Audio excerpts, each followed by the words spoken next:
Bonjour à tous, j'espère que vous allez bien. On se retrouve aujourd'hui pour une vidéo sur Mila Jasmine qui semble avoir taclé Camila. En effet, certains internautes ont comparé Camila et Mila à propos de leurs accouchements. Les deux jeunes femmes ont toutes les deux subi une césarienne mais ne l'ont pas vécu de la même manière. Alors que Mila continue de faire face à des rumeurs sur une supposée fausse grossesse, certains avaient pointé du doigt le fait qu'elle se soit remise trop vite de son opération. Les internautes l'ont alors comparée à Camila, qui avait de son côté eu du mal à s'en remettre. Mila réagit à ces nouvelles attaques et assure que chaque femme est différente.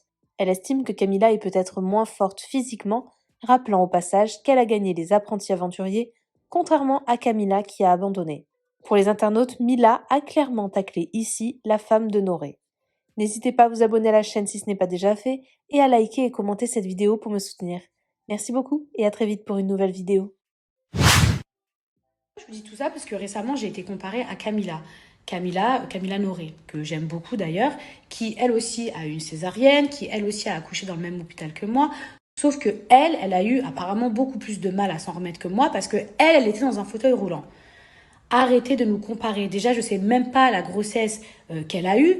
Chaque grossesse est différente et surtout chaque femme est différente. J'ai envie de vous dire, Camila, par exemple, elle a fait les apprentis avec moi. Vous vous rappelez?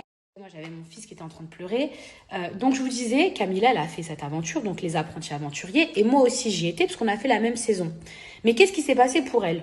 En milieu d'aventure, Camila a abandonné parce qu'elle n'avait plus de force, parce qu'elle est tombée dans les pommes, parce qu'elle était en baisse de tension, parce qu'elle était tout le temps à l'infirmerie.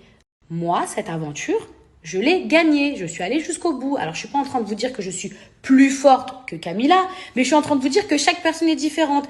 Elle, en milieu d'aventure, elle n'y arrivait plus. Moi, je suis allée jusqu'à la fin et j'ai gagné. Donc, arrêtez de nous comparer. Arrêtez de croire que vous avez la science infuse, que vous savez tout, que sous prétexte que Camila, après sa césarienne, elle était en fauteuil roulant et que moi, non, c'est chelou. Non, c'est pas chelou. Bah, dans ce cas-là, alors pourquoi elle tombe dans les pommes et elle, oui, c'est chelou aussi. On n'a pas la même corpulence, on n'a pas le même poids, on n'a pas le même âge. Ensuite, une dernière chose, et franchement, je vais parler très calmement. J'ai reçu plusieurs messages. C'est pas la première fois où on me dit ouais, t'es sérieuse, elle est où ta cicatrice et tout. Les filles, je l'ai déjà expliqué, ma cicatrice se trouve au niveau de mon maillot. Ici, très précisément, je ne vais pas à chaque fois remontrer ma cicatrice pour vous prouver que j'ai une cicatrice. Elle est toujours là, elle n'a pas disparu. Ma cicatrice est toujours là.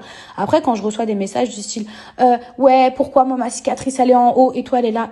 Ma cocotte, moi je suis pas ton docteur, d'accord? C'est pas de ma faute si toi ta cicatrice elle est plus haute que la mienne. Je suis désolée pour toi, mais pardon, ma chérie, j'y peux rien. Il y a quand même une meuf qui m'a envoyé un message il y a quelques jours du style ouais, t'es sérieuse, moi ma cicatrice elle est en haut, pourquoi? Non mais c'est moi qui t'ai opéré, cousine. À la base, cette cicatrice, elle est faite pour être cachée, pour ne pas être visible. Maintenant, c'est comme dans tout, il y a des médecins qui arrivent à mieux vous faire des cicatrices, à vous faire des plus jolies cicatrices. Il y en a d'autres qui vont aller un peu plus haut, il y en a d'autres qui vont pas faire attention, il y en a d'autres qui vont faire hyper attention. Après, ça va dépendre aussi de l'urgence de la chose. Peut-être que si on vous fait une césarienne en urgence, on n'a pas forcément le temps de faire quelque chose de bien ou de propre. Ou alors, ça dépend de votre buste. Peut-être que vous avez un petit ventre et du coup, la cicatrice, elle est plus... Quoi qu'il en soit...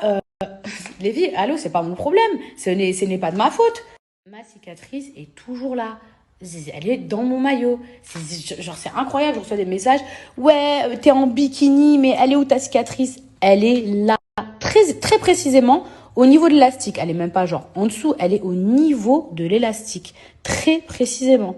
Alors, autant les filles, parfois, je reçois des messages qui sont réconfortants, gentils, vraiment adorables, vraiment des messages de fou. Même sur ma vidéo YouTube, j'ai reçu énormément d'amour. Autant parfois, ça va être un ou deux messages. Alors, je sais pas si c'est toujours les mêmes ou si c'est des haters ou peu importe. Genre, mais arrêtez de comparer toujours les femmes. Arrêtez, c'est pas parce que toi, ta cicatrice, elle est en haut que toutes les cicatrices, elles doivent être en haut. C'est pas comme ça. Genre, si c'est pas parce qu'une femme, elle est en fauteuil roulant après une césarienne que toutes les femmes elles doivent être en césarienne, et c'est pas parce qu'une elle va se relever et que je sais pas, elle va être peut-être moins faible ou moins fatiguée qu'une autre elle peut pas être en fauteuil roulant.